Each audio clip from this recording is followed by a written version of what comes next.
వారాహీమాత భక్తులను ఎప్పుడూ వదలదు. ఓం శ్రీ వారాహీ నమః. భక్తులారా, మన జీవితంలో కొన్ని సమయాల్లో ఎన్ని ప్రయత్నాలు చేసినా సమస్యలు తగ్గనట్టుగా అనిపిస్తాయి. అలాంటి వేళ మౌనంగా మనల్ని కాపాడే శక్తి వారాహీమాత. వారాహీమాత అష్టమాతలలో ఒకరు. ఆమె శక్తి చాలా గోప్యమైనది. కానీ భక్తికి మాత్రం చాలా దగ్గరగా ఉంటుంది. ఎవరైతే భయం, అన్యాయం, శత్రుబాధలు, మనసులో అశాంతితో బాధపడుతున్నారో వాళ్ళని వారాహీమాత నిశ్శబ్దంగా కాపాడుతుంది. భక్తుడు పిలవకపోయినా అతని కన్నీళ్లు చూసి ఆమె స్పందిస్తుంది. వారాహీమాతకు పెద్ద పూజలు చేయలేకపోయినా భయం లేదు.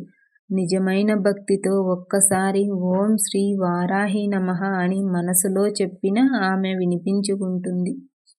ఆమె భక్తుల జీవితంలో అడ్డంకులు తొలగిపోతాయి, ధైర్యం పెరుగుతుంది, శత్రుభయం తగ్గుతుంది. ప్రతిరోజు ఉదయం లేదా రాత్రి నిద్రకు ముందు వారాహి మాతను మనసులో స్మరించండి. కోరికలు అడగండి, కేవలం శరణు కోరండి. మీరు ఒంటరిగా లేరు భక్తులారా, వారాహి మాత మీ వెంట ఉంది. ఓం శ్రీ వారాహి నమః. ఓం శ్రీ వారాహి నమః. ఓం శ్రీ వారాహి నమః. ఓం శ్రీ వారాహి నమః. ఈ సందేశం మీ మనసుకు నచ్చితే లైక్ చేయండి. ఇలాంటి ఆధ్యాత్మిక వీడియోల కోసం మన ఛానల్ని సబ్స్క్రైబ్ చేయండి. కామెంట్లో చెప్పండి జై వారాహీమాత. వారాహీమాత శరణు కోరితే భయం ఉండదు. వారాహీమాతను నమ్మిన భక్తుడికి రక్షణ ఖాయం.